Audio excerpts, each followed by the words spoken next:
Hola, muy buenas tardes, bienvenidos a la clase de química. En esta clase les voy a hablar acerca de la estructura atómica que tienen los seres vivos, como son las plantas, como son los animales y nosotros mismos, las personas. La materia es todo aquello que ocupa un lugar en el espacio y está constituida por diminutas partículas denominadas átomos. Y estas partículas constituyen entonces a las moléculas, a las sustancias, como pueden ser el agua, las proteínas, los carbohidratos, los lípidos. Se entrelazan estas sustancias, interactúan en diversas reacciones químicas y van a formar entonces a una célula. Las células constituyen tejidos, los tejidos constituyen órganos, los órganos pasan a constituir sistemas y los sistemas constituyen a el cuerpo de los seres vivos. Así como por ejemplo un vegetal, una planta que encontremos cerca de nosotros, pues tiene una forma definida, tiene un color, tiene una textura, pero si analizamos al microscopio sus estructuras, vamos a notar que está formada por células y que además las células van a estar constituidas por pequeños bloques, pequeños tabiques que van a ser las moléculas y a su vez las moléculas por átomos. Entre los elementos químicos que pues constituyen al cuerpo de los seres vivos, pues vamos a encontrar a el carbono, al hidrógeno, a el oxígeno y al nitrógeno. Son los principales componentes químicos que van a constituir pues las células y por consecuencia pues también al cuerpo de los vegetales, ¿sí? Estudiar química pues es observar, ser muy detallista y vamos a observar principalmente la naturaleza, lo que está a nuestro alrededor, para que tengamos entonces así una comprensión de cómo van a interactuar los seres vivos unos con otros y las sustancias químicas que intervienen, que participan en, en la estructura de estos seres. Entonces tenemos por ejemplo el caso del suelo.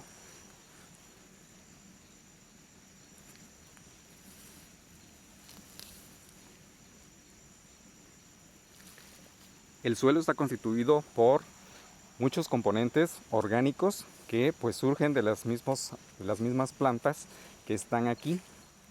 Vemos por ejemplo esta mata de café y cuando sus estructuras se desintegran, cuando mueren las plantas, entonces pasan a formar parte del suelo, liberan sustancias que se van a ir incorporando poco a poquito al suelo.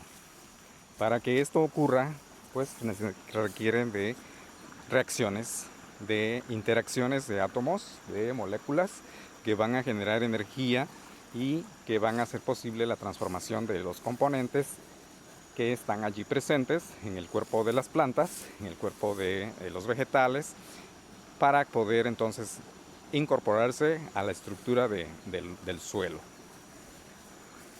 La materia es todo aquello que ocupa un lugar en el espacio y es estudio de la química.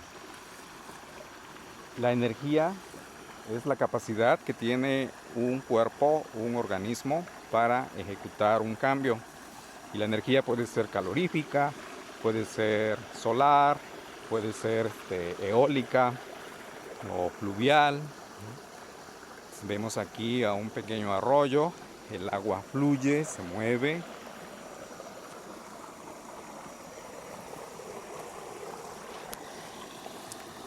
Y es una expresión entonces de energía que se está manifestando en una estructura. El agua es importante para que muchas reacciones químicas se puedan realizar en la estructura de una célula y como consecuencia pues también la formación de un ser vivo. Es entonces aquí donde vemos en la naturaleza la participación de esta ciencia, la química, para que nos ayude a explicar entonces el por qué están constituidos los seres vivos. Las vegetales, ¿por qué son verdes? Son verdes porque tienen un pigmento químico llamado clorofila, que es a base del elemento cloro y magnesio, y va a tener entonces una participación importante para el proceso fotosintético. La vida en el planeta pues se debe gracias a el proceso fotosintético que realizan los vegetales, que nos van a generar azúcares que son el sustento para otros organismos, como pueden ser los insectos, las aves, los reptiles.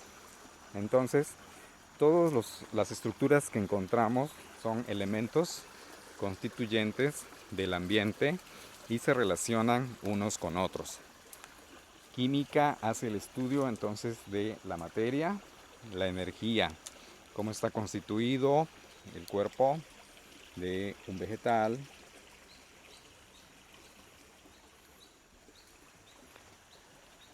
porque plantas como la caña de azúcar pues tiene ese sabor abundante, característico.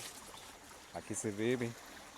Pues simplemente a una reacción química donde participan los elementos carbono, hidrógeno, oxígeno, y mediante las reacciones que se establezcan en el interior de las células y con ayuda de la fotosíntesis, pues tenemos el azúcar que comemos para endulzar nuestro café, gracias a estas plantas que tienen esa característica fotosintética y que pues generan el azúcar, que es muy abundante para para los organismos y que es la base del sustento de todos los organismos. Entonces, las reacciones químicas se van a estar generando constantemente durante el día, durante la noche, en el interior de las células, para que puedan entonces generarse esos compuestos químicos que conocemos como carbohidratos. Me da mucho gusto que hayan estado aquí en esta pequeña explicación y nos vemos próximamente.